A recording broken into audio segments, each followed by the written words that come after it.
Bulldozer Infinity. ¿Empezamos? ¿Puede correr el termo? No, no te. Todos conocen una retroexcavadora. Aquí por lo menos me dijeron que la que hace shushu.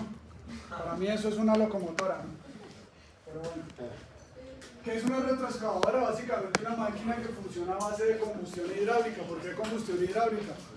Porque tiene un motor para desplazarse y el brazo lo maneja hidráulicamente, es decir, por medio de unos émbolos que funcionan hidráulicamente con aceite o con líquidos hidráulicos.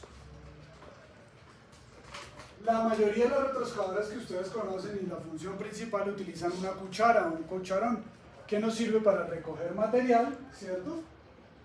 Extraer material del suelo, depositarlos y arrastrarlos hacia el interior del cucharón. Digamos que es la función básica. Pero las retroexcavadoras tienen la versatilidad de que se les puede cambiar la cuchara por otros aditamentos. Entonces se les puede, por ejemplo, poner un martillo demolidor en la punta para poder hacer demoliciones, romper roca. Se les puede poner unas tenazas o un tipo de cizalla para cortar metales. Se les puede poner una hélice para hacer perforaciones, huecos en la tierra. Entonces digamos que tienen esa ventaja de poderles adaptar diferentes accesorios. Pero básicamente, y de pronto lo que más nos interesa a nosotros ahorita, es el tema de la cuchara. ¿Sí? A diferencia de otras máquinas, como las que hemos visto y las que vamos a ver, todas las otras máquinas necesitan moverse para hacer su trabajo. La retroexcavadora no. Y al referirme a moverme, no quiere decir moverse, sino desplazarse, ¿cierto? Un compactador necesita desplazarse para compactar, una motoniveladora necesita desplazarse para extender el material, la volqueta necesita desplazarse para llevarlo, pero la retroexcavadora va a trabajar fija en su puesto, porque lo que va a trabajar como tal es el brazo y va a girar sobre su eje. ¿Cómo podemos clasificar las retroexcavadoras? Entonces la principal y la que yo creo que todos conocen es la retroexcavadora de orugas. La retroexcavadora de orugas está montada sobre una oruga o unas orugas que lo que le aportan es mayor estabilidad. Ahorita que veamos el bulldozer vamos a definir y les voy a hablar un poquito más de las orugas, cómo funcionan. Básicamente lo que hace es que esas orugas dan mayor tracción y ayudan a repartir mejor el peso de la máquina sobre el suelo para que no se entierre. Por eso pueden trabajar sobre suelos que son elevados, escarpados o lodosos sin tanto problema. Sin embargo, esa ventaja de trabajar con orugas también es la principal desventaja porque las hacen muy lentas en el momento de moverse. La velocidad de desplazamiento pues, es muy baja, entonces pues, pueden ser un poco lentas. Las retroexcavadoras se utilizan mucho en construcción, en minería, excavación de zanjas, fosos, nivelación de terrenos, etc. Esta es entonces una retroexcavadora de orugas. Esta es una excavadora de mediana ya grande, una 320C. Como vemos, como les decía, pues tiene su cuchara que se puede ser reemplazada por alguno de los accesorios que les dije. Y lo otro que es importante que sepan es que cada retroexcavadora no solo trabaja con una cuchara, sino que cada retroexcavadora está capacitada para trabajar con una serie de diferentes cucharas.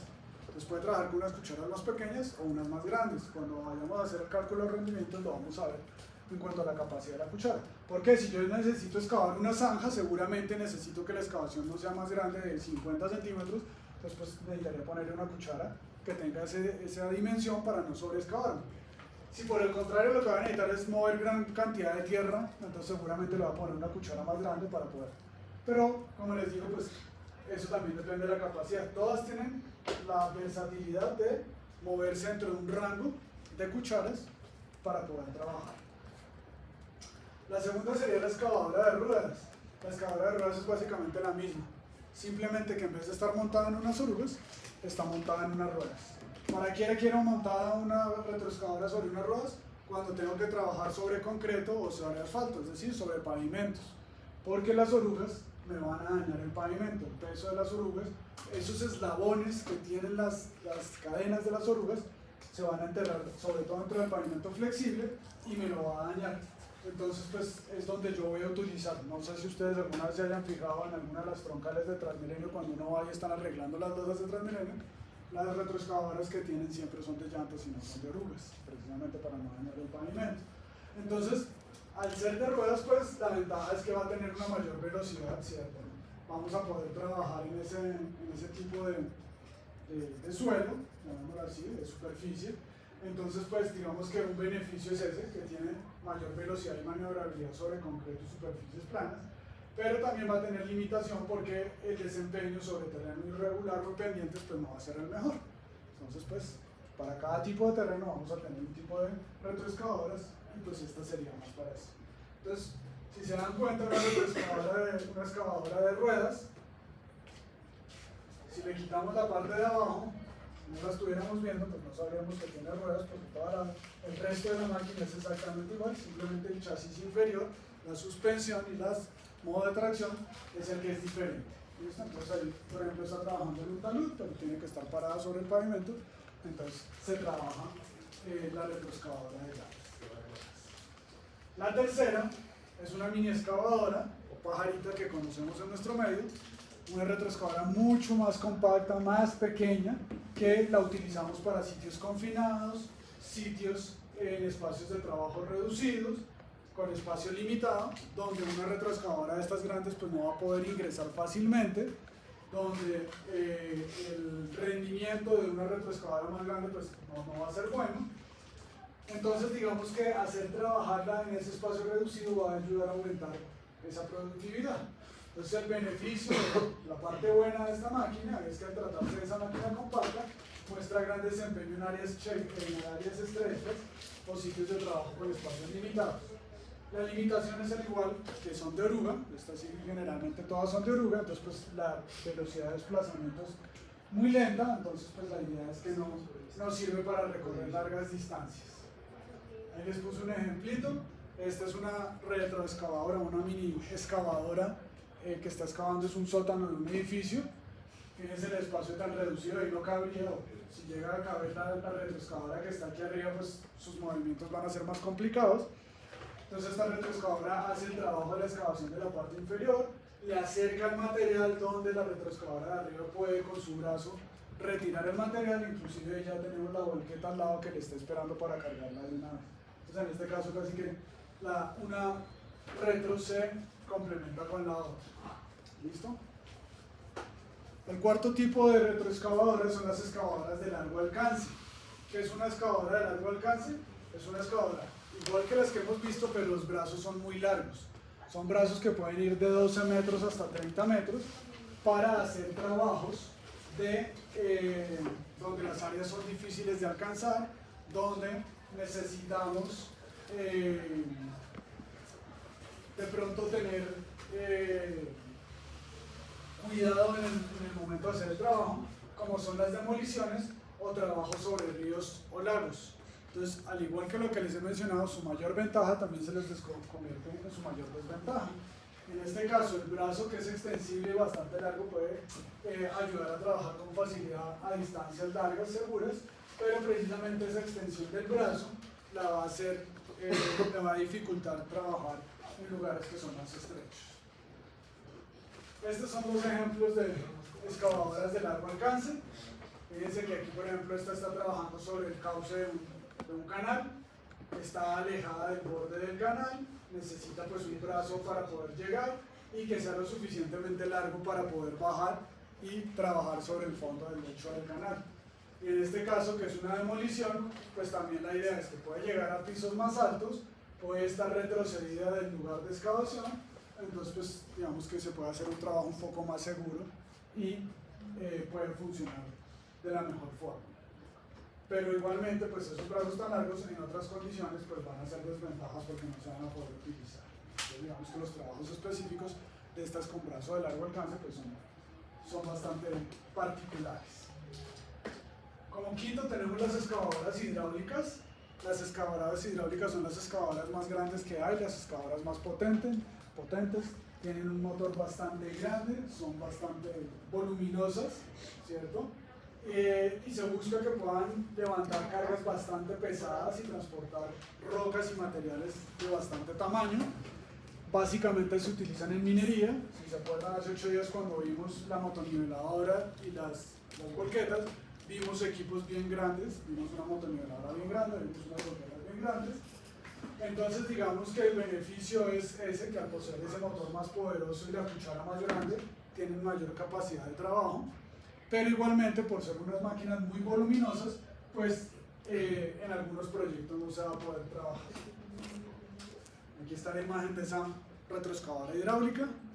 Como lo hice la vez pasada, busqué una imagen con referencia de personas pues para poder comparar el tamaño. Fíjense que nomás las orugas son prácticamente más grandes que cualquier persona de pie, casi 2 metros de altura la tienen las solas orugas, ¿cierto? ¿Qué diferencia le ven esa con las otras que les he mostrado? La escalera, una escalera para subir, ¿qué más? ¿Qué pasa con el brazo? ¿Pero eso es el brazo? ¿Qué se llama eso? Gatos hidráulicos. Todos tienen los hidráulicos. Sí es lo que usted está diciendo, pero ¿qué? El término exacto. Porque el brazo es este. ¿La palanca? La cuchara. La cuchara está al revés de las otras. Normalmente una retroexcavadora trabaja trayendo el material hacia la máquina, ¿cierto? Excava, trae el material y lo recoge. En este caso, esta lo hace al revés, de la máquina hacia afuera. Va sacando el material. ¿Listo? Inclusive, si uno se pone a analizar un poquito y ve esa camioneta que está allá atrás, casi que pareciera que la camioneta acaba dentro de la cuchara de la retro, ¿cierto? Te haría un poquito de la trompa por fuera. El retrocargador sería el último equipo. El retrocargador es un equipo mediano, también muy versátil porque cumple 2 funciones. Tiene el brazo y la cuchara de una retroexcavadora, pero también tiene el brazo y la cuchara de un cargador. Aquí no vamos a ver cargadores, los vamos a mencionar un poco, pero digamos que tiene esa ventaja de que entonces nos puede ayudar de varias formas teniendo esa doble funcionalidad. Puede excavar entre 4 y 7 metros de largo, no es muy largo el brazo realmente, ¿cierto? Pero digamos que en ciertos tipos de operaciones pues puede desenvolverse fácilmente por lo que tiene las 2 operaciones. Esto sería un retrocargador, una máquina que en la parte de atrás tiene ese brazo con la cuchara que es de una retroexcavadora, y en la parte de delante tiene el brazo con la cuchara de un cargador, ¿cierto? Entonces podemos utilizarla de ambas formas. ¿Qué pasó? ¿Qué no entiendes?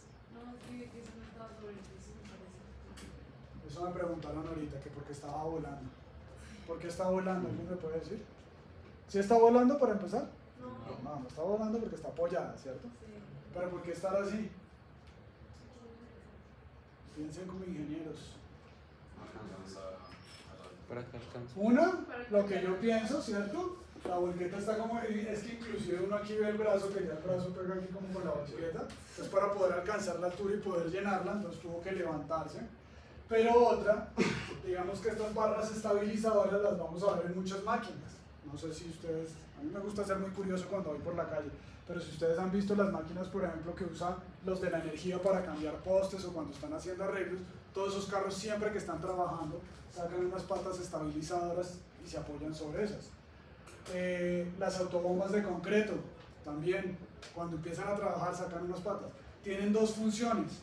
Una, se llaman barras estabilizadoras porque ayudan a estabilizar cuando hay diferencia de nivel. Entonces pues esta barra puede salir un poquito más que la otra y logran nivelar la máquina cuando los terrenos no son. Esa es la primera función, estabilizarla. Y la segunda es proteger la suspensión de la máquina. La suspensión de la máquina está diseñada para, como cualquier carro, pues para sostener el carro, pero cuando empiezan a funcionar y empiezan a hacer esfuerzos mayores, la idea es que la suspensión no sufra, entonces las barras estabilizadoras van a transmitir esas cargas que puede hacer la máquina a la superficie y no la suspensión en la que va a absorber esas cargas. Entonces digamos que las barras estabilizadoras cumplen esa doble función. Listo, entonces pues esos son los tipos de retroexcavadoras. ¿Qué características tienen? Ya mencionamos. Trabajan fijas moviendo solamente la superestructura, todas las que vimos están paradas y ellas lo que hacen es moverse y extender el brazo, acortarlo, entonces pues no no necesitan moverse o desplazarse realmente. Se desplaza únicamente cuando la excavación sale de su alcance, entonces ya cuando el brazo ya no pueden hacer más excavación o mover el material, en ese momento es que van a excavar, pero cuando se están desplazando no van a hacer excavación, ¿cierto? No se excava durante el desplazamiento. Y puede cargar roca volada de cantera, eso significa que pues puede cargar trozos bastante grandes de material y va a tener bajos tiempos de ciclo. Volvemos al ciclo de la volqueta. ¿En qué unidades medíamos el ciclo de una volqueta? Metro cuadrado sobre. El ciclo, no el rendimiento. Ah, Oh, ustedes van contestando así sin... En horas. En horas. ¿Quién mata más o quién da menos? el ciclo. Porque es tiempo final. O sea, una volqueta se demoraba horas en hacer el ciclo. ¿En qué? Minutos. Ah, bueno. El ciclo de una volqueta, por ejemplo, y la mayoría de los ciclos de un equipo se manejan en minutos. Pero el de las retroexcavadoras, vamos a ver que los ciclos son tan rápidos que no se alcanzan a medir en minutos, sino en segundos. ¿Ok? ¿Qué tipos de trabajo, y para poder entender un poquito el ciclo de la retroexcavadora, existen? Entonces, el primero, un trabajo frontal en el mismo plano. Es esa imagen que tenemos ahí. Están haciendo una excavación, están en la parte de abajo de la excavación, la retroexcavadora está mirando de frente al talud que está excavando y la volqueta se puede posicionar al lado de la retroexcavadora para que sea cargada. Entonces, aquí están en el mismo plano porque ambas están ubicadas sobre la misma superficie. ¿Listo? Ese es el primero. Trabajo frontal en el mismo plano. Segundo, el trabajo con la retroexcavadora en diferente plano. Entonces, en este caso, la retroexcavadora está en la parte superior de la excavación, está excavando hacia abajo, la volqueta llega por la parte de abajo. En este caso, la retroexcavadora carga la volqueta y fíjense que no tiene que girar mucho. De 10 a 45 grados es suficiente para poder cargar la volqueta. Y eso nos va a hacer una diferencia en el cálculo del ciclo del trabajo. Cárganme en el mismo plano. Entonces, esta es una variación. En la primera están en el mismo plano, pero en la parte de abajo de la excavación. En este están en el mismo plano, pero en la parte superior de la excavación.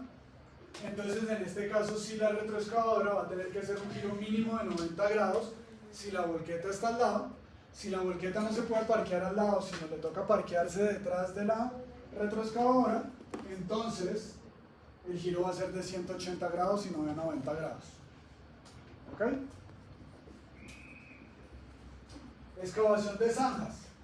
Cuando una retroexcavadora va a excavar una zanja, se para sobre el eje de la zanja, que tiene que, el eje de la máquina va con el eje de la excavación, para que quede ubicada al lado de la zanja, y la cuchara excave la zanja.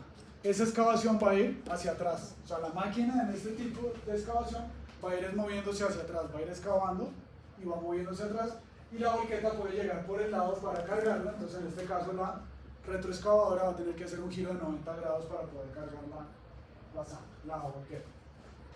Otro tipo de trabajo que funcione como draga. Dragas hay muchas, hay dragas hidráulicas, hay dragas mecánicas, hay dragas anfibias.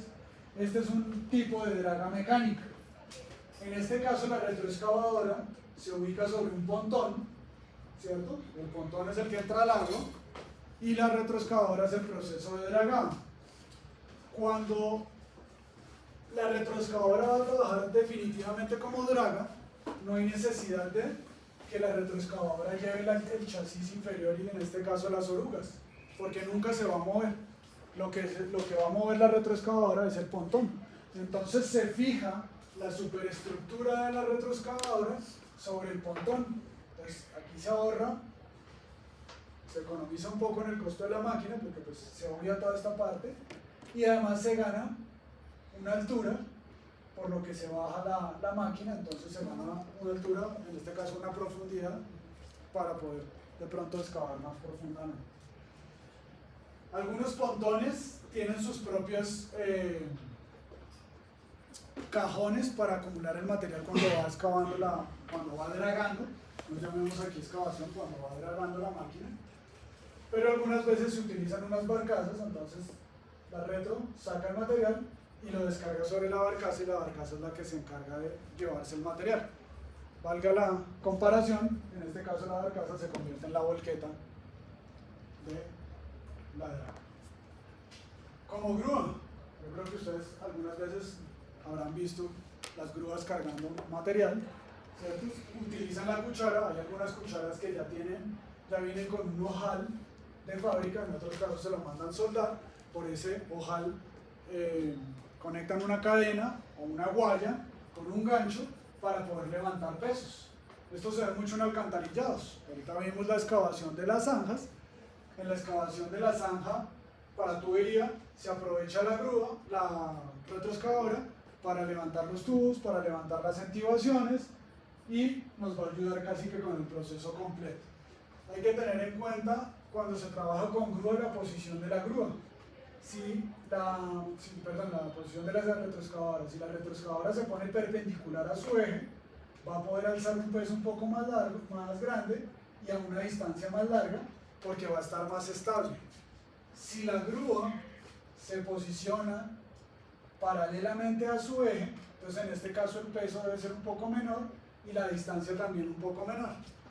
Ese es en el caso en que se tuviera que desplazar para llevar lo que está levantando.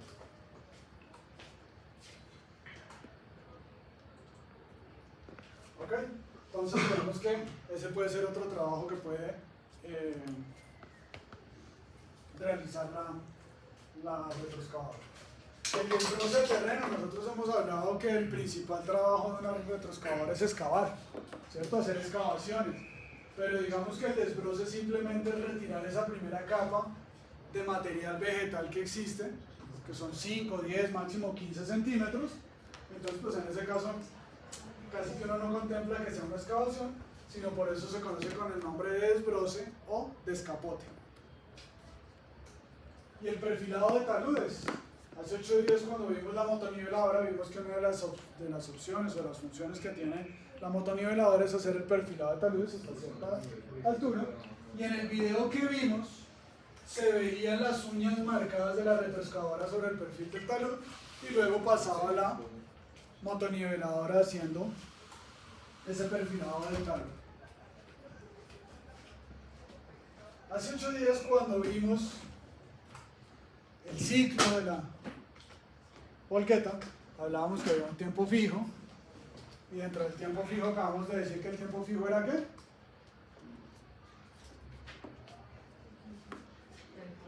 Cuando llena, el tiempo de vaciado y de vacío. Tiempo de carga y de descarga. Y dijimos que el tiempo de carga dependía de la volqueta. No. No, ¿cierto? Yo les puse el ejemplo. ¿Qué pasa si me la carga un mini cargador? Se demora 5 minutos. Si la cargamos a pala, nos demoramos 2 horas. Entonces no depende del tiempo de carga de la volqueta, sino de quién la carga. Entonces hablábamos de que había un tiempo teórico de carga y les mencioné algo que tenía que ver precisamente con esto, con la capacidad de la cuchara del equipo. Entonces, la capacidad de cucharón se va a definir con 2 capacidades. La primera se llama capacidad a ras.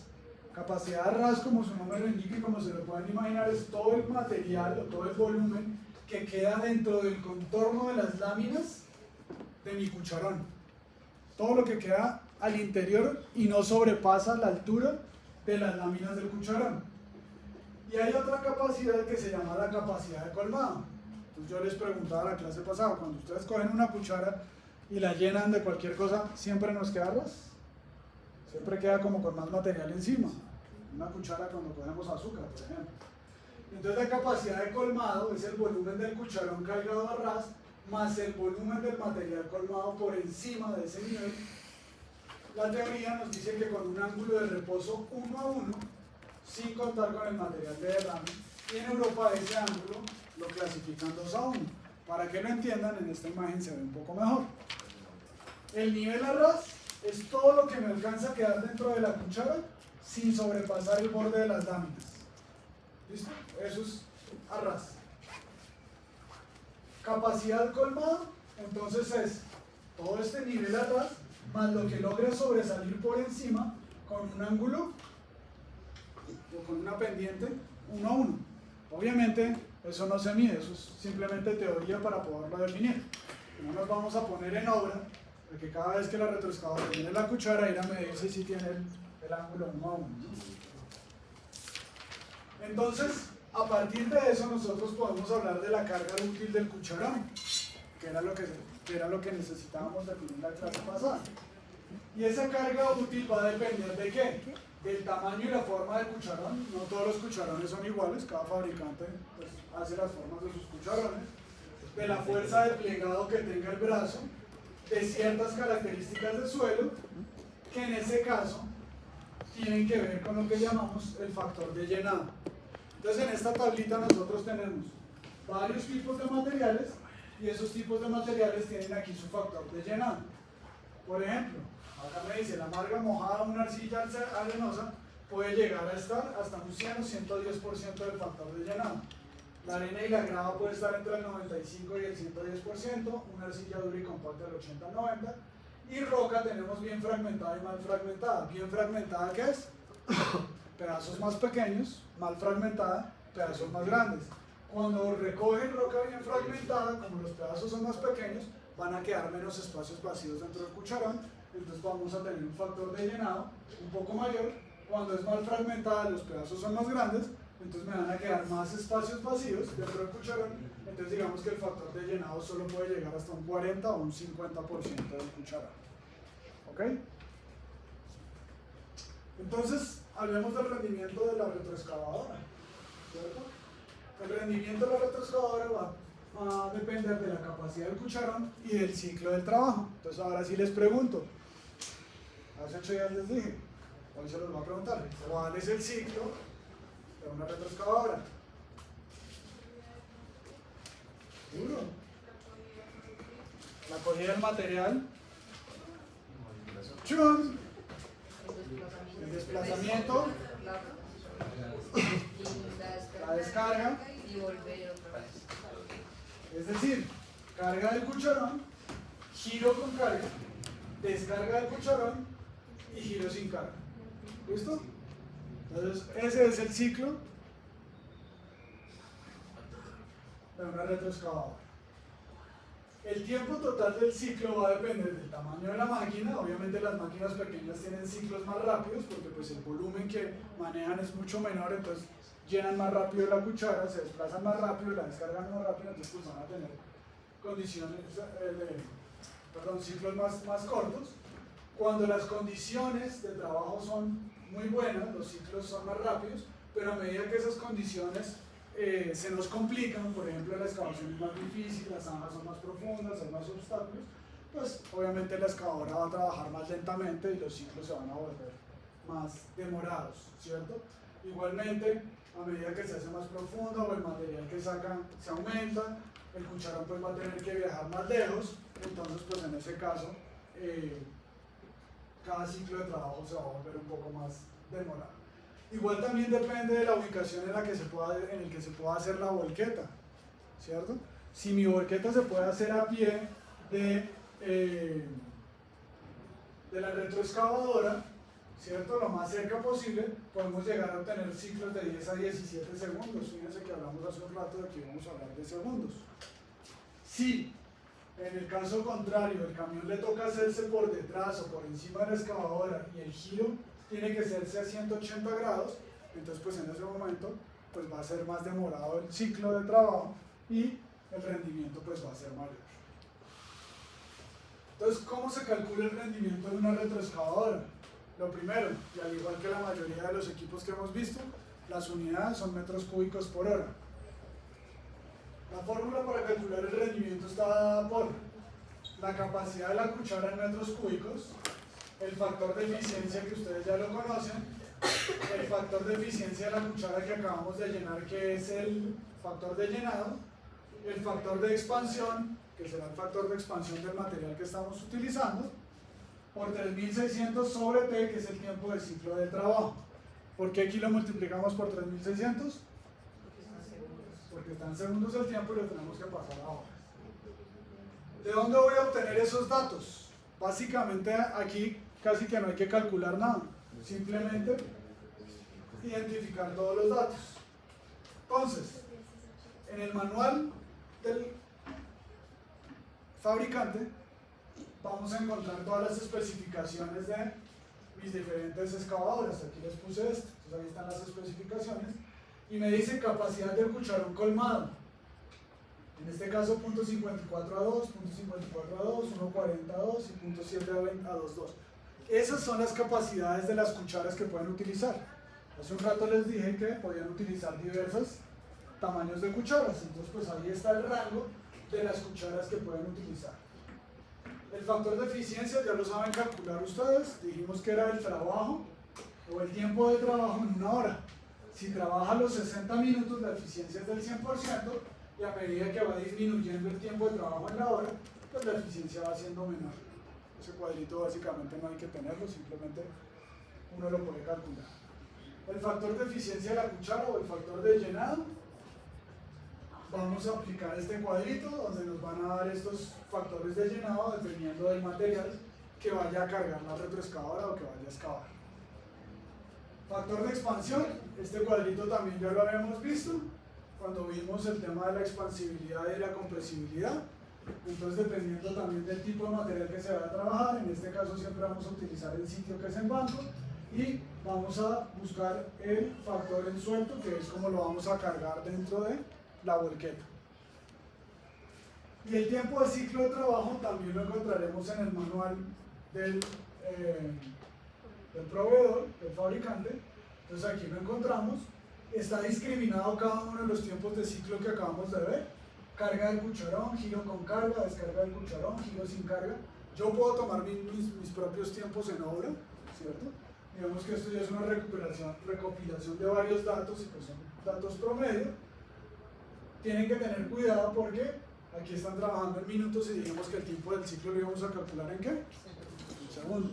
¿Listo? O podemos tener esta otra tablita en el cual, digamos que la anterior es específicamente para productos Caterpillar, esta es una tabla genérica en el cual, independiente de la marca de la máquina, yo podría obtener unos ciclos, unos tiempos de trabajo a partir del volumen del cucharón. Entonces aquí me da unos volúmenes de cucharón y con esos volúmenes de cucharón están los 4 tiempos y el ciclo total dependiendo de eso. Los tiempos de ciclo excavadores, sobre orugas para condiciones promedio.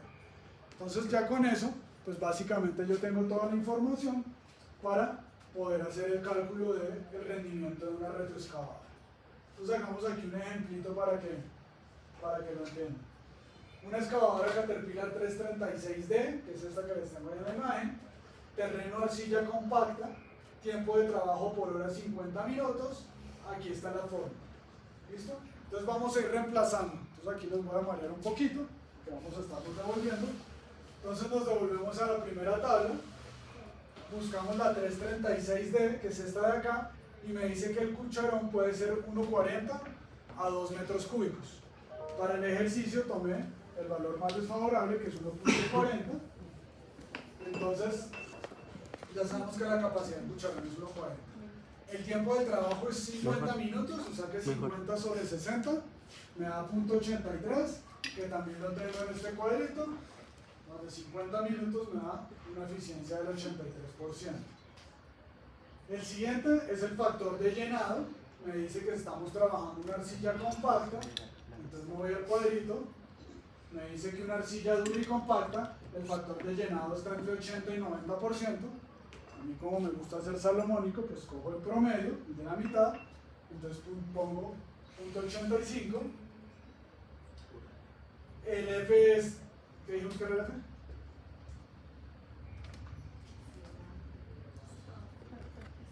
El factor de expansión del material. Entonces nos venimos acá, dijimos que era una arcilla, ¿cierto? De banco a sueldo me dice que el factor de expansión es el 1.43. Puse el 1.43, ¿cierto? Por 3600 y voy y busco el tiempo. Entonces el tiempo me dice que una 336D, el tiempo total del ciclo es .27 minutos. Entonces voy y lo pongo en mi formulita y lo multiplico por 60, ¿por qué? Si eso no está en la fórmula. Porque está en minutos y mi fórmula está en segundos.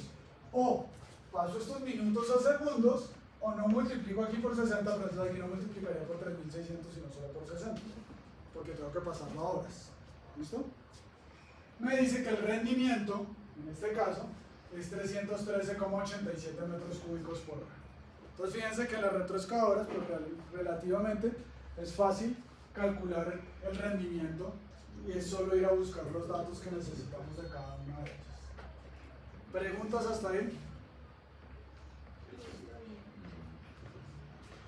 Vamos a ver un video de unas retroexcavadoras funcionando rápidamente para que se lleven una idea un poquito entonces de cómo es que funciona este tema. Fíjense que en este caso están trabajando 3 retroexcavadoras al tiempo.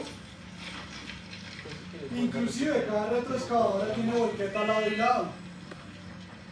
Ahí el pito de la retro es para decirles de la volqueta que ya está llena y que ya se puede ir. Al otro lado ya le está esperando la otra volqueta. Es decir que en este caso las retroexcavadoras no deberían parar en ningún momento y deberían estar trabajando casi que con una eficiencia del 100%, ¿no?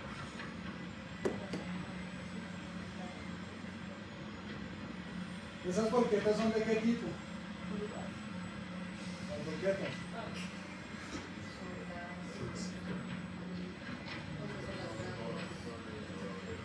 Son como unas doble troque, ¿cierto? Las doble troque dijimos que qué capacidad eran. 15 metros cúbicos. ¿Con cuántas cucharadas irá a llenar una volqueta de esas? Cargador, creo que me traen.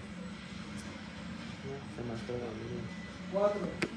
¿Alguien da más? ¿Alguien da menos?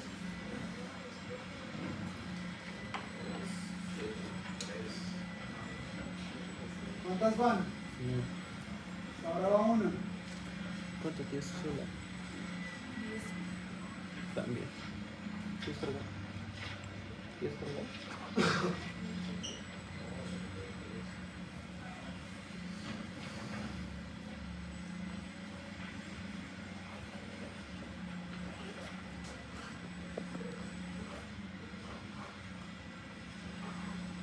Podríamos estar contabilizando cuánto se demora en cargar, cuánto se demora en girar cargada, cuánto se demora en descargar y cuánto se demora en regresar. ¿Con cuántas cucharadas se cargó? Con 3. Si vimos que era una doble troque y tenía 15 metros cúbicos, quiere decir que cada cucharita de esas alcanza a cargar 5 metros cúbicos, ¿no? Miren la ahí la cucharita, ella la está esperando en la otra volqueta. ¿Cuánto se trae en otra hojita? No, a mí me gusta.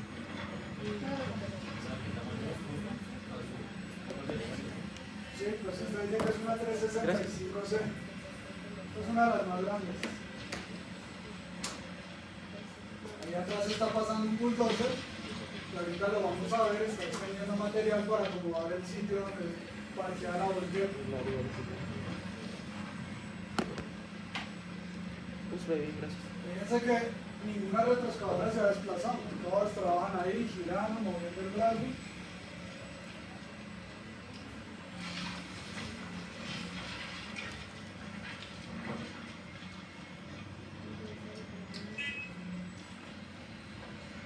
Vamos a ver otra imagen para que vean otra vista.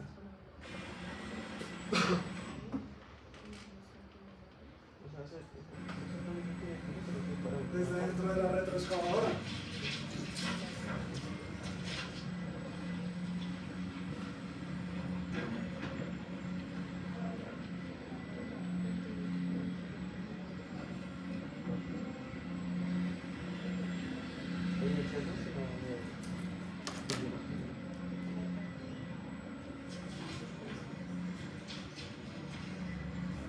Es diferente ver los toros desde la barrera que verlos dentro del ruedo.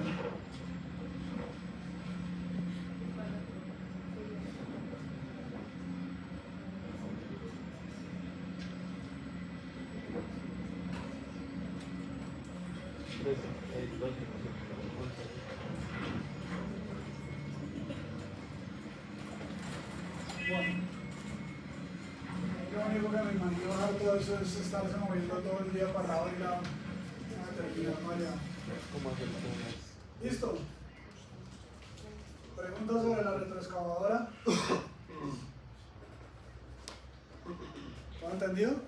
El 8 días cuando les preguntan cuál es el ciclo de la retroexcavadora, no me van a decir, no me acuerdo. Lo hemos visto en 2 clases, porque lo vimos hace 8 días y lo volvimos a ver hoy. Entre 8 días es festivo. Ah, bueno, entre 8 días no hay clases, sí. Entonces antes de 15, peor, porque van a decir, uy, ingeniero, eso lo vi hace 15 días. ¿Cuál es el ciclo de la retroexcavadora? Profe, ¿y cuántas clases nos quedan en sí? 2. Después de esta, 2. Después de esta vez. Bulldozer. El bulldozer es un vehículo que básicamente se mueve por orugas. ¿Cierto? Las orugas son unas cadenas, unos eslabones que están unidos unos con otros en vez de ruedas. Ya lo vimos en la retroexcavadora, ahorita vamos a definir un poquito más el tema de las orugas. Básicamente lo que hacen, como se los había mencionado, es extender el peso del vehículo sobre la superficie más grande, permitiendo que el tractor, que es como la base principal del bulldozer, ejerza una fuerza menor por unidad de área. Dijimos que el tractor era como la base de la mayoría de los equipos de construcción. Cuando a ese tractor le agregamos una hoja topadora, es que recibe el nombre de bulldozer, o yo le puedo cambiar la hoja por una cuchara, y entonces en ese caso lo conocemos como cargador. ¿Listo?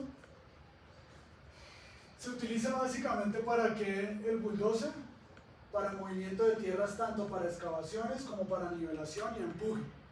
Hace 8 días lo vimos cuando vimos el video de la motoniveladora, que llegaba a la volqueta, descargaba pues todo el material, que va como en un montículo grande, el bulldozer lo empujaba como para bajarlo, como para extenderlo un poco, y ya después sí podía entrar la motoniveladora a hacer su trabajo de nivelar con mayor precisión todo el material. Son máquinas que tienen mucha fuerza, por eso sirven para empujar grandes volúmenes de material, entonces son para trabajo relativamente bien pesado, ¿cierto?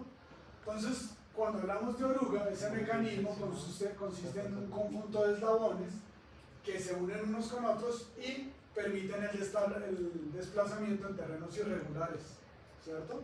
Por eso es que no se utiliza sobre pavimento sino que en terrenos irregulares, y ayudan que esa fuerza ejercida por el tractor sea menor sobre la superficie. Generalmente forman un cinturón que es flexible, vamos a ver que como son eslabones se pueden mover, pueden ser flexibles y van a ayudar a distribuir ese peso, como les mencioné, en una superficie mayor que si fuera una rueda, que las ruedas podrían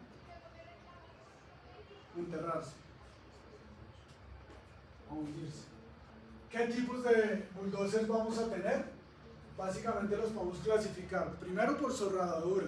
Cuando hablamos de rodadura, entonces vamos a hablar de los que hemos venido hablando. Los cadenas de orugas trabajan casi que en todos los tipos de material: tierra, grava, arcilla, suelos barrosos, inclusive dentro del agua. Pero cuando trabajan con presencia de agua, se busca que el agua nunca supere la altura de las orugas, porque por encima de esa altura es que se encuentra el motor. ¿Listo? Entonces digamos que una forma de controlar hasta dónde podría entrar un bulldozer es hasta la altura de la oruga. Y dentro de la rodadura también podemos encontrar los de llantas. Son poco comunes, relativamente no son muchos los bulldozers que se conocen de llantas.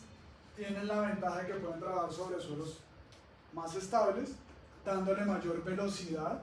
Vamos a ver que los bulldozers trabajan en distancias no muy largas, 20, 30, 50, 80, 100 metros, máximo 200 metros, más allá no, porque pues no son vehículos para hacer muchos desplazamientos, pero digamos que si lo necesito y tengo el tipo de terreno que me sirve, puedo utilizar este que es de llantas, y en este caso pues la versatilidad o la mejoría es que puedo tener una velocidad mayor. Si yo le quito esta hoja, que se llama una hoja topadora, y le pongo una cuchara, ahí es cuando estoy convirtiendo ese tractor, la parte de atrás, en un cargador. Ya no sería un bulldozer, sino sería un cargador. También los puedo clasificar por el tipo de equipos auxiliares. Este que está aquí atrás, estas uñas, ya lo vimos en la motoniveladora. Dijimos que eso era un ripper, que era para hacer la escarificación. Entonces un ripper o una escarificación. Entonces en este caso yo también tengo que escarificar un terreno. También lo puedo hacer con el bulldozer. a diferencia de la motoniveladora, las distancias pues no van a ser tan largas. Cuando vimos el video hace 8 días de la motoniveladora, pues era una distancia bien larga y la motoniveladora iba y venía con bastante velocidad.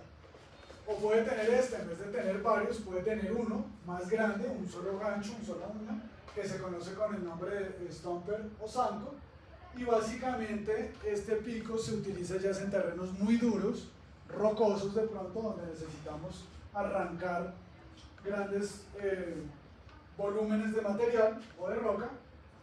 Entonces pues con esta uña podemos hacer ese trabajo un poco más fácil. El otro equipo que podemos utilizar es una grúa lateral, como las que vemos en la imagen, que nos sirve por ejemplo en este caso para instalar tubería. Entonces son aditamentos, equipos que se le pueden adicionar a los bulldozers y que nos ayudan para hacer otros tipos de trabajo. También se le pueden adaptar traillas, como las que están acá atrás. Las traillas son equipos que se utilizan para hacer corte o excavación, cargue y trasiego de material. Entonces es un equipo que gusta mucho porque en un solo equipo estoy haciendo esas tres funciones. El mismo equipo me carga, el mismo equipo me corta o me excava, me carga y me transporta. Cuando está remolcado, como en este caso, se llama trailla. Cuando tiene su propio remolque, se llama mototrailla. Tiene su propio remolque en la parte delantal con un solo eje, el otro eje está en la parte trasera de la trailla, y fíjense que la función del equipo es siempre estar pegado al suelo para poder hacer la excavación.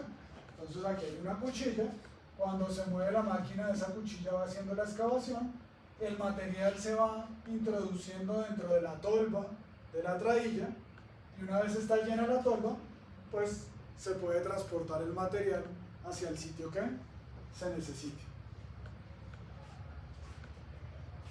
¿Qué operaciones puede realizar? Ahí les dejo ese cuadrito. Básicamente todo tiene que ver con movimiento de tierras, con excavación, con nivelación, con trasiego de material. Nos dice qué ventajas tiene, qué limitaciones. Por ejemplo, en el extendido de material que hemos mencionado, dice que es inapropiado para el acabado final porque no nos da ese grado de nivel que necesitamos. Entonces nos puede hacer la primera extendida y luego con la motoniveladora terminamos de realizar, ¿cierto? Entonces pues digamos que ahí podemos definir todos los tipos de operaciones que se pueden realizar. Vamos a ver entonces aquí un videito también para ver funcionando un bulldozer como complementar lo que ya hemos visto.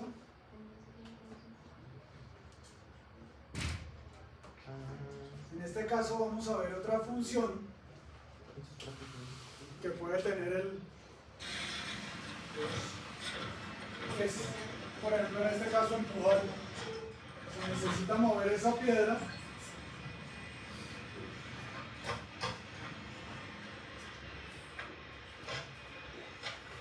Ese es un bulldozer que no es muy grande, tampoco es de los pequeños, es un bulldozer mediano. En hojas hay diferentes tipos de hojas, unas más curvas, unas más planas. Y en este caso pues necesitan retirar esa roca, entonces pues lo están tratando de hacer con el bulldozer. ¿Lo logra o no lo logra? Ahí por lo menos logró pararla. Aquí va a ser la otra función precisamente esa de nivelar el terreno. Entonces con la cuchilla corta un poco, mueve material para mejorar la superficie por la donde va a caminar el bulldozer y sigue intentando hacer el empuje de la roca.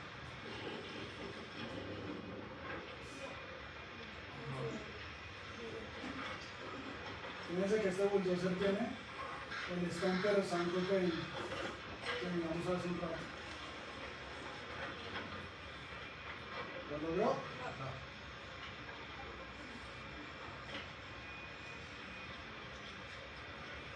El que sufre de ansiedad no puede ver ese video.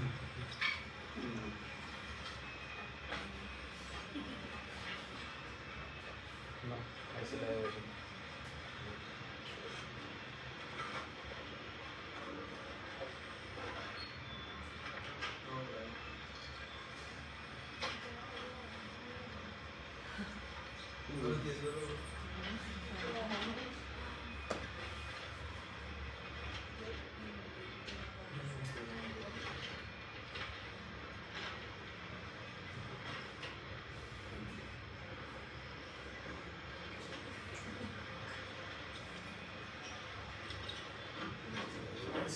Como ustedes se dan cuenta, la velocidad de movimiento es muy lenta, no tiene una velocidad grande, muy lenta.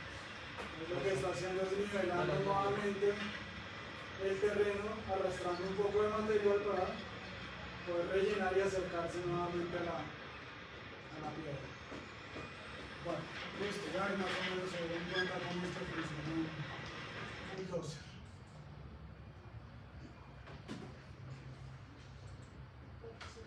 ¿Cómo calculamos el rendimiento de un bulldozer? Las unidades, vuelvo y juego, metros cúbicos por hora.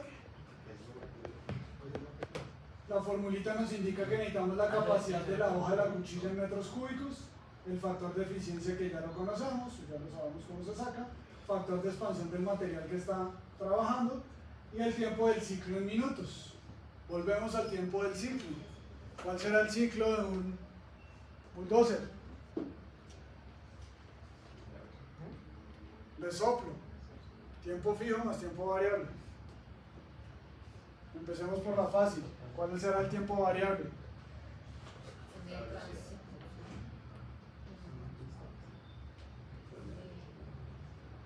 Piensen en el que ya conocen.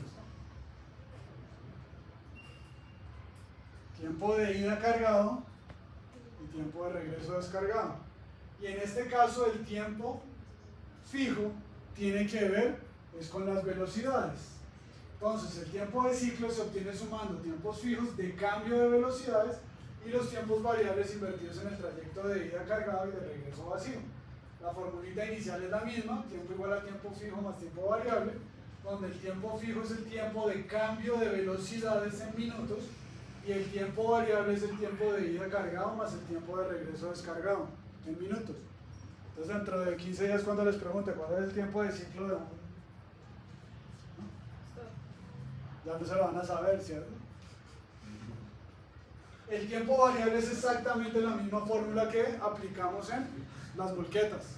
Tiempo es distancia sobre velocidad, velocidad de ida cargado en kilómetros por hora, velocidad de regreso descargado en kilómetros por hora. ¿De dónde obtengo la capacidad de la hoja?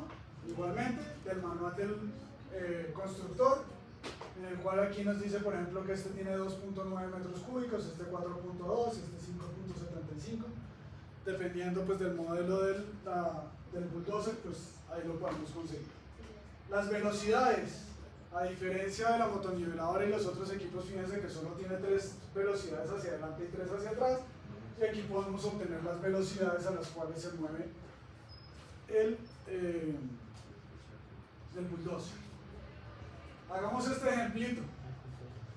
Un tractor de 7 en tierra común, la distancia de transporte son solo 30 metros, capacidad de la cuchara 2.5 metros cúbicos, eficiencia del 80% y el factor de expansión del material 1.25. Me preguntan o me dicen que determine el número de metros cúbicos movidos por hora, es decir, el rendimiento. Vamos a calcular el valor del ciclo de trabajo. Empezamos por el tiempo fijo. Vuelvo y repito, no voy a aburrir yo de repetirlo y ustedes no van a aprendérselo. En este caso el tiempo fijo dijimos que tenía que ver con los cambios de velocidades. Es decir, en una ida y una vuelta hay 2 veces cambio de engranaje. Por cada cambio se demora 10 segundos, quiere decir que se demora 20 segundos. Lo pasamos a minutos, por lo que la fórmula está en minutos, me da .33 minutos. Ojo con lo que les voy a decir acá. Se lo voy a repetir una vez a ver si lo captan. Y si no, perdieron el semestre. En bulldozers siempre vamos a utilizar este tiempo fijo. No se van a poner a calcular otro tiempo fijo, no se van a poner a sumar si maneja 3 cambios, si solo son 2, si solo es 1, si se demora más o menos en cada cambio. Es decir, que para esta materia, el tiempo fijo de un bulldozer va a ser ¿cuánto? 0.33. Bien. Es decir, se nos va a volver una constante. ¿Listo? va a ser un tiempo fijo. El tiempo variable, en este caso me dicen que consideran una velocidad de 2.4 kilómetros por hora. Entonces reemplazamos en la fórmula 30 metros, que es lo que se va a mover por el factor 60, por los 2.4 kilómetros y porque aquí multiplicaron por 1000.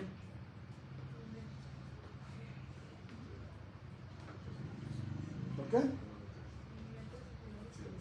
Porque aquí están utilizando esto en metros y esto está en kilómetros, entonces puedo pasar los kilómetros por hora a metros. O no utilizo el 1000 y los 30 los pongo en kilómetros, 0.03. ¿Listo? Me dice que entonces el tiempo de ida van a ser 0.75 minutos. El tiempo de regreso, la velocidad es a 4 kilómetros por hora, entonces en la fórmula reemplazo en este caso el 4 acá, me da 0.45 minutos. Y el ciclo total, o el tiempo total, va a ser igual al 0.33 que es el fijo, más el 0.75 que fue el de ida, más el 0.45 de regreso, va a ser igual a 1,53 minutos. Es decir, el tiempo o el ciclo total de ese uso de son 1.53. Reemplazamos en la fórmula 2.5 que es la capacidad de la cuchara, 1.25 el factor de expansión del material, la eficiencia es del 80% y el 1.53 que acabamos de calcular me da un rendimiento de 98 metros cúbicos por hora. ¿Entendido? Va a tocar tenerlos a ustedes a puntos de talleres a ver si háganlo. ¿Qué me dice? ¿Cuánto da eso? ¿Cuál es el rendimiento de ese bulldozer? Capacidad de la cuchara 6 metros cúbicos, eficiencia 0.8, factor de expansión del material 1.25, distancia del transporte 50 metros, velocidad de recorrido, o sea de ida 3 kilómetros por hora, velocidad de regreso 6 kilómetros por hora. Me piden calcular el rendimiento de ese bulldozer. ¿No se puede volver a la fórmula de...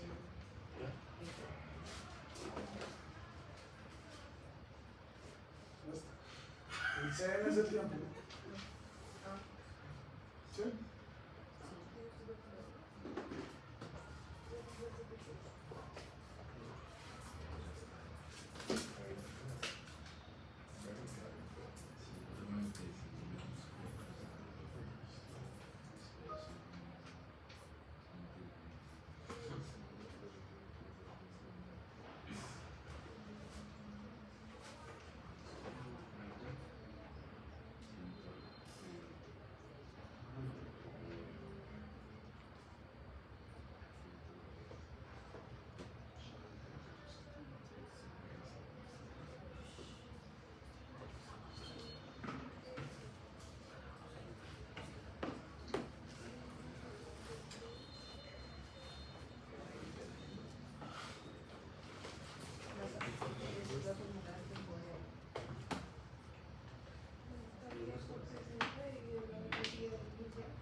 Espérame, no estoy.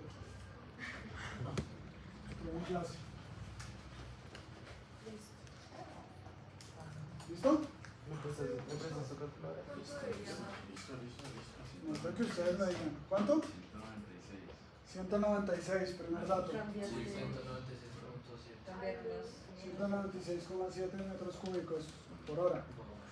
¿Alguien más? Ahorita en el de las dos me dieron 5 resultados diferentes. Aquí por lo menos ya hay 2 iguales.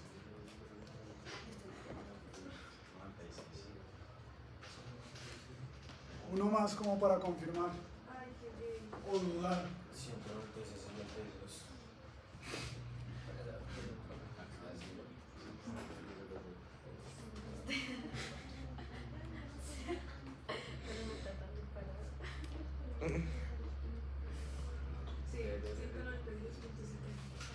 Bueno, Sofía dice que 196.72. ¿Le creemos? Sí. Me tocaba calcular Tiempo. únicamente el tiempo variable, ¿cierto? Ya dijimos que el tiempo fijo iba a ser los puntos 33, y vamos a trabajar igual. El tiempo variable, los 50 metros, en este caso si lo pasamos a kilómetros, sobre 3 kilómetros la ida me da 1 minuto. El tiempo de ida y los 50 metros a 6 kilómetros el regreso me da medio minuto. Quiere decir que el tiempo variable es minuto y medio. El tiempo total entonces va a ser punto 33 más 1.5, 1,83 minutos. Y simplemente reemplazo el resto de datos en la fórmula. Tenemos factor de eficiencia .8, capacidad de 6 metros cúbicos, factor de expansión. Reemplazamos en la fórmula y nos da 196,72 metros cúbicos por hora. ¿Cómo te dio el 1.83, papu? ¿Te puedes devolver? Ah, pues la suma de los dos. A ver. Ah, con el variable. 50 más 0,33. Sí. Fijo y variable. Listo. ¿Preguntas hasta ahí? Resulta que para los bulldozer, y aquí sí me voy a ir un poquito por el lado de la Caterpillar sacó esta gráfica donde están los rendimientos de varios de sus modelos. Entonces aquí tenemos 8 modelos. Ellos estuvieron tomando datos, lograron sacar estas gráficas, producción calculada, o sea rendimientos, tanto en metros cúbicos por hora como en yardas cúbicas por hora, y la distancia promedio de la explanación. Fíjense que lo máximo que llegan es como a 200 metros, más allá un bulldozer no funciona. Pero para sacar esta tabla, ellos tuvieron en cuenta estas consideraciones. Dicen 100% de eficiencia, es decir, que trabajaba los 60 minutos por hora en un terreno horizontal.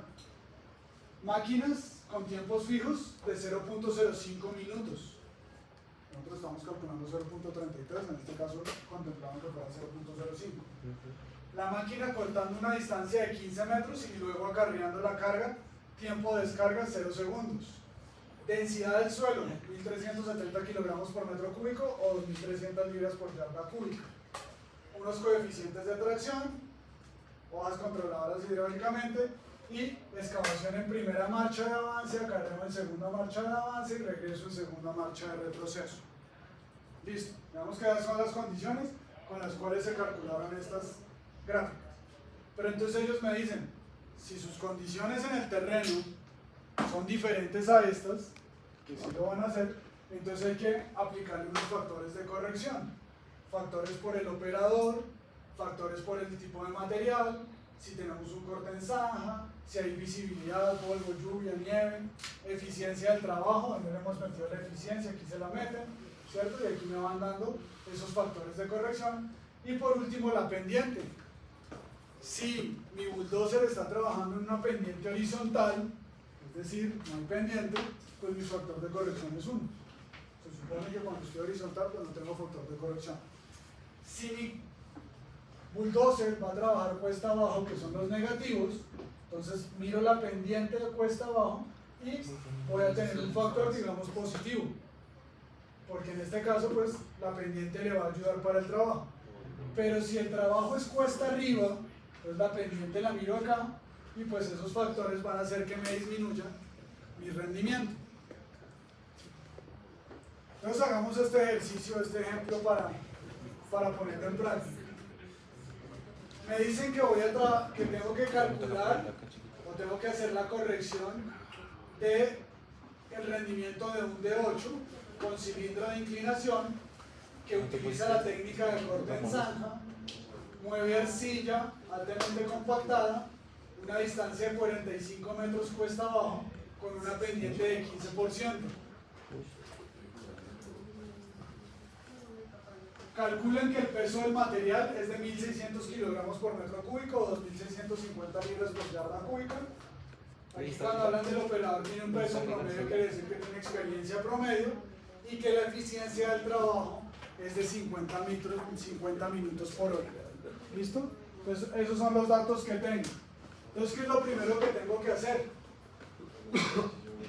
Debo determinar la producción de el D8 de acuerdo a la tabla.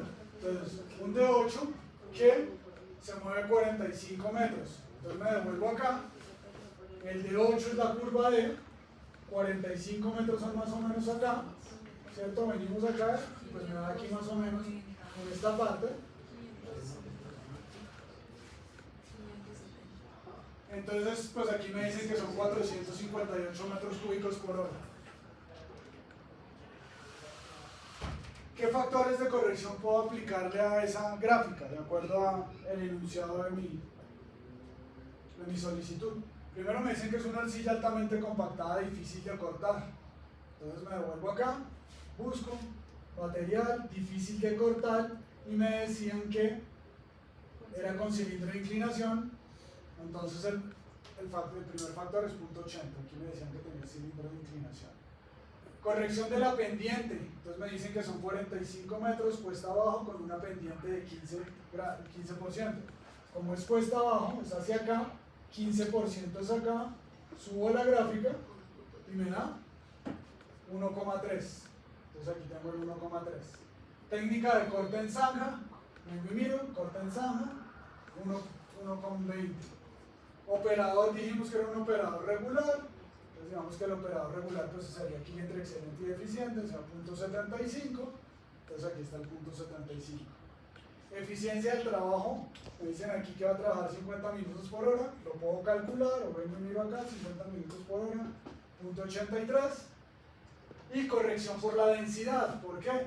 Porque esto lo hicieron con una densidad de 2.300 libras por yarda cúbica, pero aquí me dicen que el terreno es de 2.650 libras por yarda cúbica.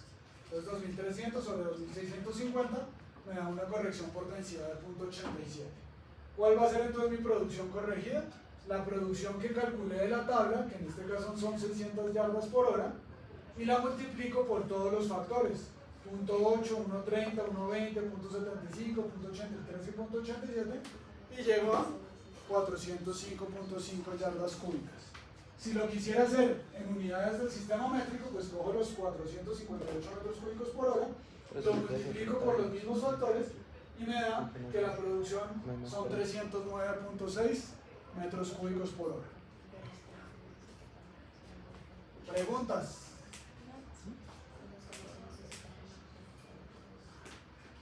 ¿Entendido entonces el bulldozer?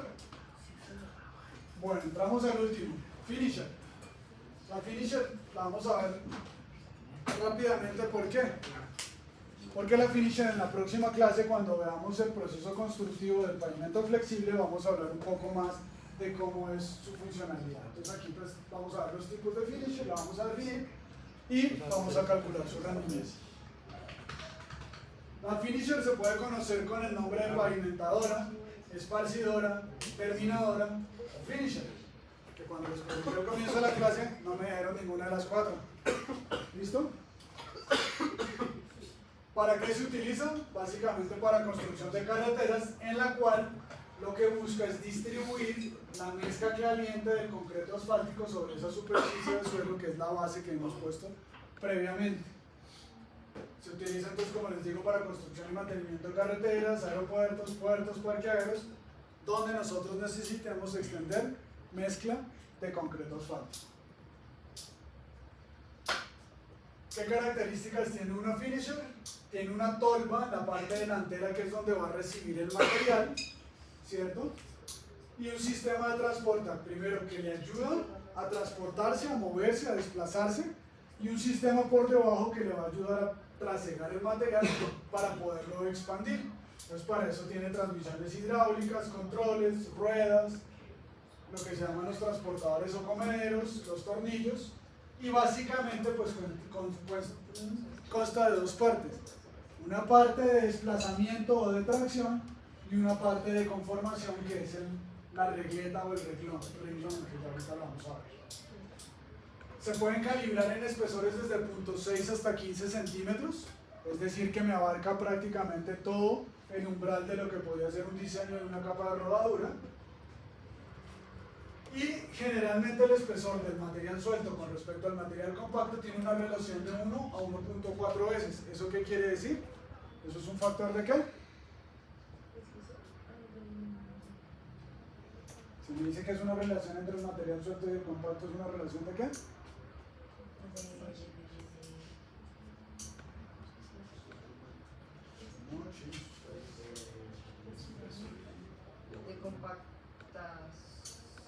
Sí. Un factor de compactación. ¿Por qué? Porque resulta que la finisher no solo extiende el material, sino también lo compacta. La finisher hace la primera compactación del material. El material llega suelto en la volqueta, lo deposita en la tolva, cuando pasa por detrás y se extiende, la finisher le hace la primera compactación. Entonces por eso tiene una relación de compactación. El control de la regla conformadora es muy importante para el éxito de la pavimentación, eso lo vamos a ver ahorita. ¿Cómo funciona? Rápidamente, 4 pasitos.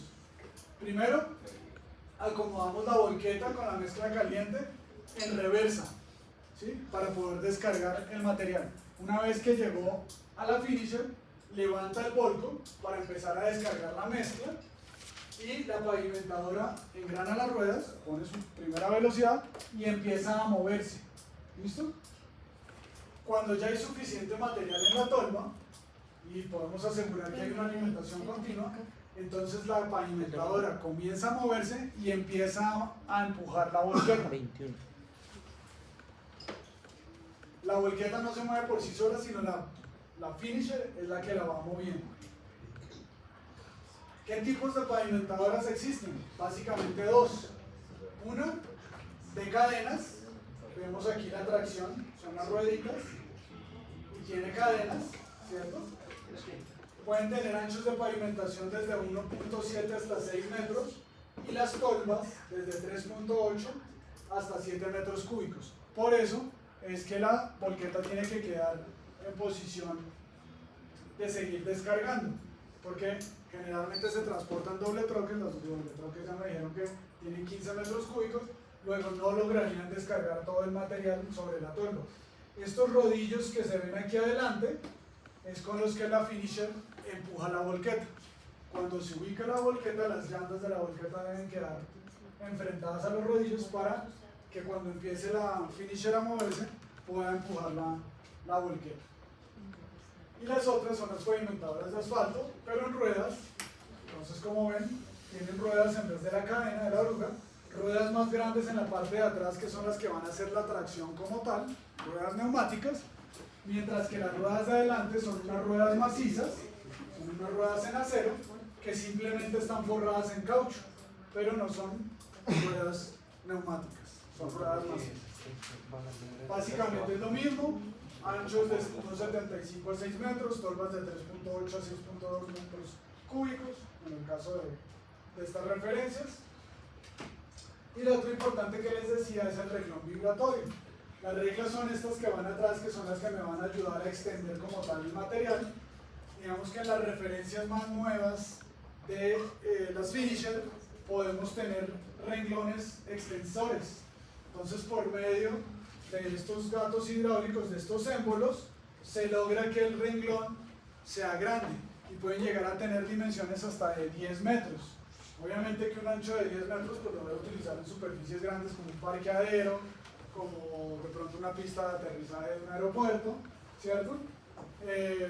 Porque normalmente pues en las vías lo que hacemos es pavimentar por carriles que son entre 3 y 4 metros en los anchos de los carriles. Y algunas de ellas ahora también traen un aditamento que son que se pueden calentar con unas resistencias eléctricamente para ayudarle a mantener el calor a la mezcla. Vamos a ver dentro de 15 días vamos a ver que es muy importante mantener las temperaturas en la colocación del pavimento para obtener un producto de buena calidad. ¿Cómo es el cálculo del rendimiento? Nada difícil, es una multiplicación entre la velocidad de pavimentación en metros por hora, el ancho de la pavimentación en metros, el espesor de la carpeta en metros, la relación del material suelto al material compacto que dijimos que era el factor de compactación y el factor de eficiencia de la máquina como tal. Velocidad de pavimentación la podemos saber, ojo porque las finisher manejan dos velocidades, velocidad de pavimentación y velocidad de desplazamiento. El ancho de pavimentación, pues el que hayamos determinado qué ancho vamos a ponerle. El espesor de la carpeta lo sabemos del diseño de la estructura del pavimento, si van a ser 5, 7, 10 centímetros. Y bueno, la relación del material, dependiendo del material, pues sabremos un factor de compactación y un factor de eficiencia. Hagamos este ejemplo. Calcular el rendimiento para una extendedora marca Barber Green 244 con las siguientes características. Tendido de concreto asfáltico dosificado en una planta con un espesor de 5 centímetros compacto, es decir, nuestra capa debe quedar de 5 centímetros compacto. Velocidad de pavimentación 3 kilómetros por hora, velocidad de desplazamiento 16 kilómetros por hora, capacidad de la tolva 3 metros cúbicos, relación material suelto a compacto, o sea, el factor de compactación 1,4, el ancho a pavimentar se va a utilizar el ancho máximo de la pavimentadora que es de 2,44 metros, y el factor de eficiencia de 0,7. ¿Qué debo hacer? Multiplicar todo, ¿cierto? Yo tengo la fórmula. Velocidad, ¿por qué 3000? Porque está.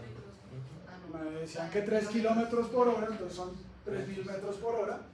El ancho, 2,44 me dijeron espesor de 5 centímetros, lo paso a metros, 0,05. El factor de compactación me dijeron 1,40 y el factor de eficiencia 0,7. ¿Cuánto me da eso? 358,68 metros cúbicos por hora. Fíjense que los datos son muy fáciles de saber, no son del otro mundo, entonces pues se pueden calcular fácil y rápidamente los rendimientos de una finish. ¿Entendido? Si nos vamos al manual de Caterpillar, por ejemplo, el manual de Caterpillar tiene estas tablas de producción, pero tiene una cosa diferente. ¿Alguien alcanza a ver cuál es la diferencia? Uy, no. Está en toneladas por hora, ¿cierto? No en metros cúbicos por hora. Adicionalmente, esta tabla está en unidades inglesas y no en unidades métricas. El ejercicio que acabamos de hacer nos decía que un espesor de 5 centímetros. 5 centímetros lo podemos aproximar a 2 pulgadas. El ancho de pavimentación nos decía 2,44. 2,44 en pies, ¿cuánto es? ¿Cuántos pies?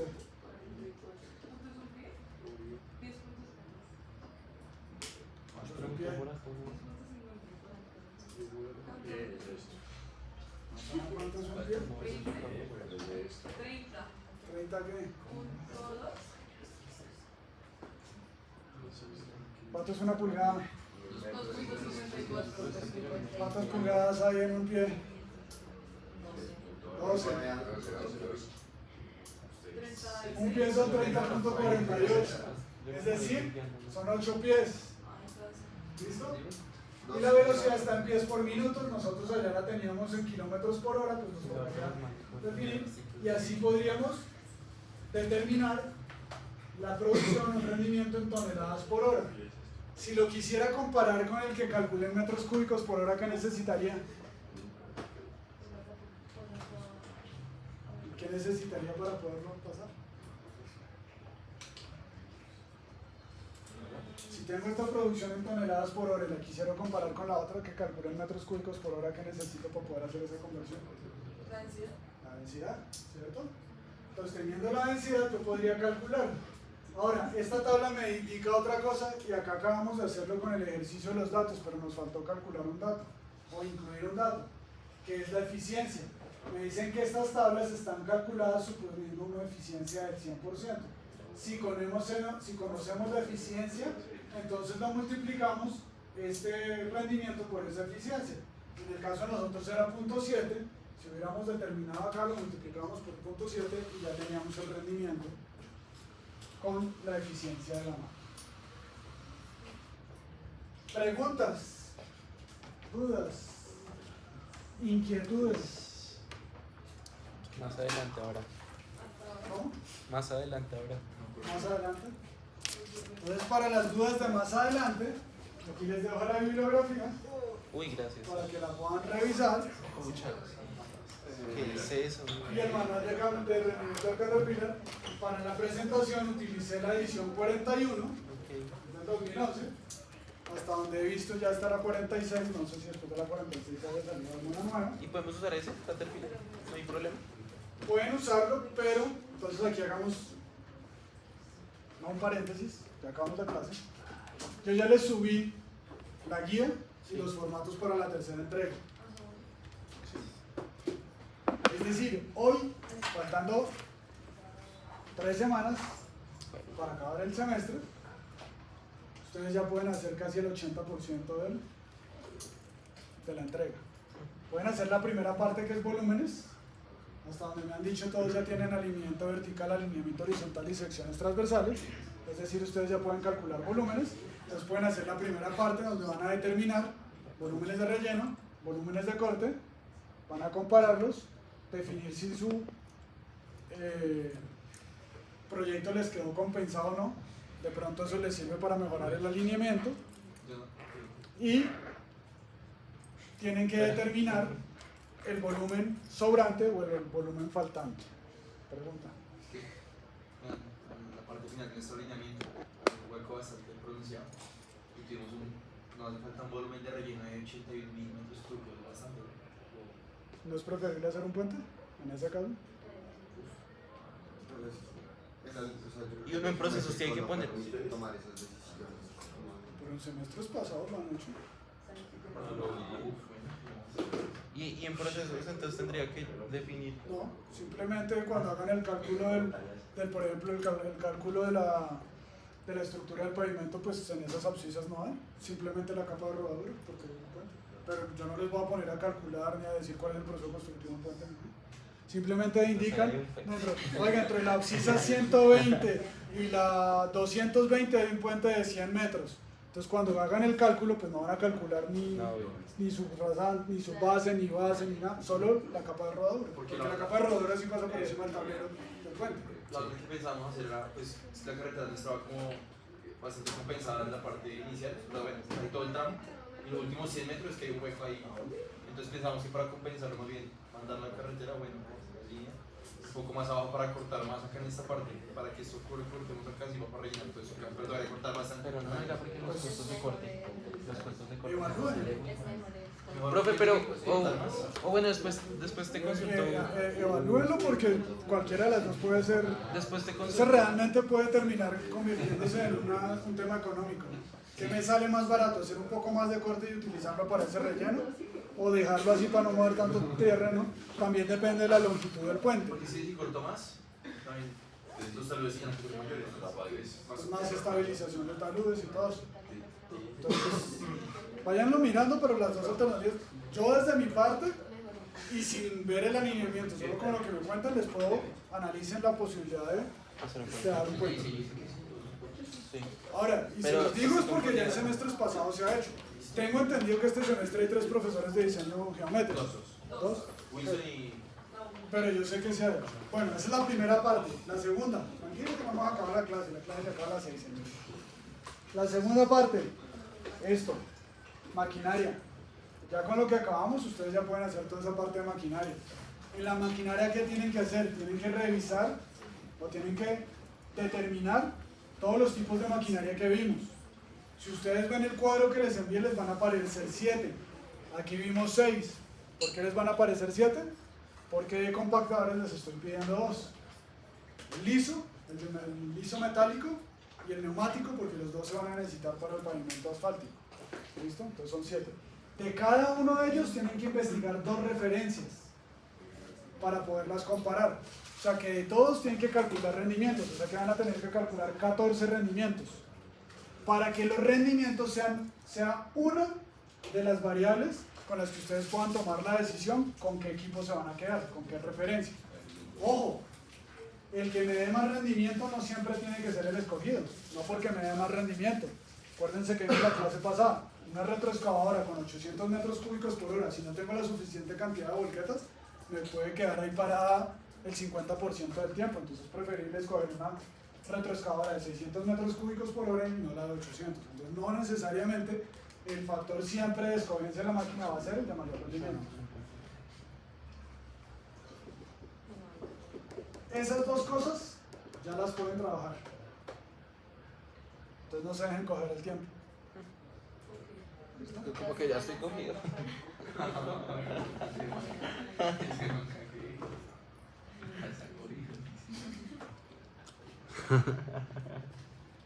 El tiempo.